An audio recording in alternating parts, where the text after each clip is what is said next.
వైఎస్ఆర్సీపీ ఆధ్వర్యంలో వెన్నుపోటుకు 2 ఏళ్లు నిరసన కార్యక్రమం నిర్వహించారు.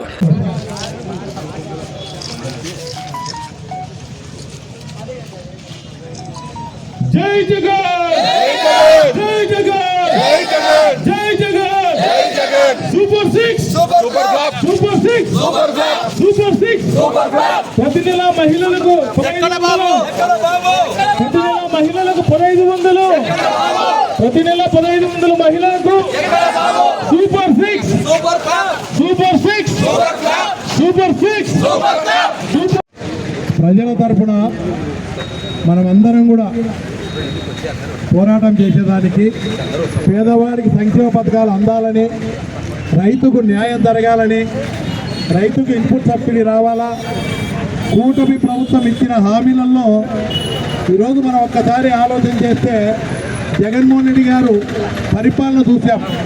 ప్రజలందరూ కూడా గమనించారు.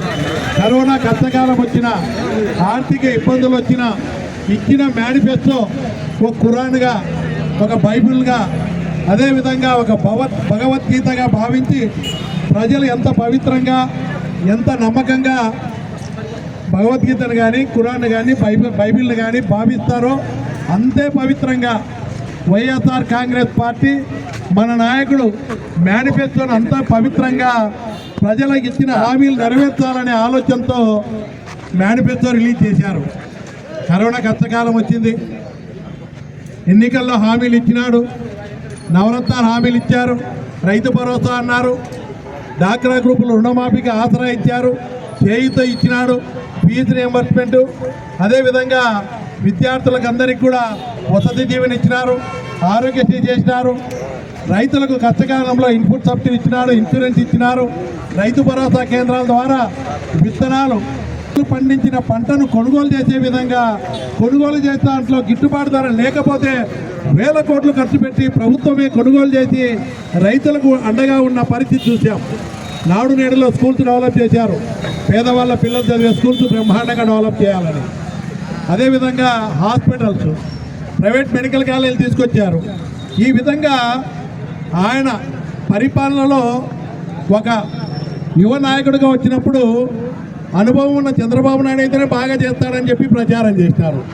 కానీ రాష్ట్ర చరిత్రలో కంబైన్ స్టేట్లో కానీ, విడిపోయినాక కానీ ఒక మంచి పరిపాలన అందించి ప్రజల హృదయాల్లో ఆ రోజు మహానేత రాజశేఖర రెడ్డి గారు చేపట్టేటువంటి పథకాలు, పేదవాడికి ఏదైనా ఇబ్బంది వస్తే ఆరోగ్యశ్రీ కార్యక్రమం, లక్షలు ఖర్చైనా ప్రభుత్వం మన ప్రభుత్వం ఉందని ధైర్యంగా ఉండే పరిస్థితి పేదవాడు.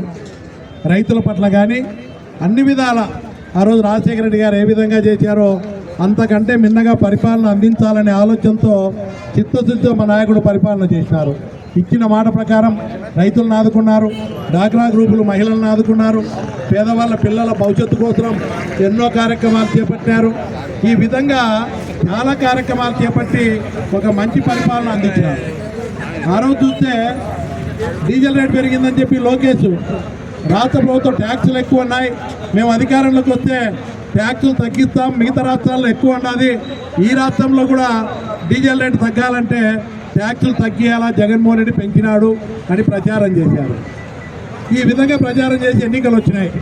ఎన్నికల్లో మీరు ఒకటి గుర్తుపెట్టుకోవాలి, జగన్మోహన్ రెడ్డి పార్టీ ప్రజల్లో ఎంత ఆదరాభిమానాలు ఉన్నాయంటే తెలుగుదేశం పార్టీ ఒక్కటి పోటీ చేయాలంటే చంద్రబాబు నాయుడు కూడా ధైర్యం చాలే. జగన్ను ఓడించాలంటే మన వల్ల కాదు, ఒక మంచి పరిపాలన అందించినాడు, ప్రజల ఆదరాభిమానాలు ఉన్నాయని. పవన్ కళ్యాణ్ కలుపుకున్నాడు, కానీ ధైర్యం చాలే.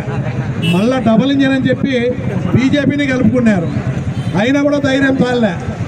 ఎందుకంటే ఇచ్చిన మాట ప్రకారం అన్నీ నెరవేర్చినారు అని చెప్పి ఎప్పుడు కూడా అలాంటి నాయకుడిని ఓడించాలా, ప్రజల ఆదాయమాలంతో సాధ్యం కాదు. 3 పార్టీలు కలిసినా సాధ్యం కాక ఏం చేసినారు, ఒక మేనిఫెస్టో తీసుకొచ్చినారు. ఇది సాధ్యం కాదు, రాష్ట్ర ప్రభుత్వం దగ్గర ఖజానా ఇంత డబ్బులు లేవని తెలిసినా, అంత అనుభవం ఉన్న నాయకుడైనా సరే ఇచ్చిన ఆచరణకు సాధ్యం కానీ హామీలు ఇచ్చైనా, ప్రజలను నమ్మించి మోసం చేసైనా సరే మనం అధికారంలోకి రావాలని చెప్పి ఈ డబుల్ ఇంజన్ సర్కార్ అని చెప్పి వచ్చినారు. మేము అధికారంలోకి వచ్చే మాది డబుల్ ఇంజను, కేంద్ర ప్రభుత్వం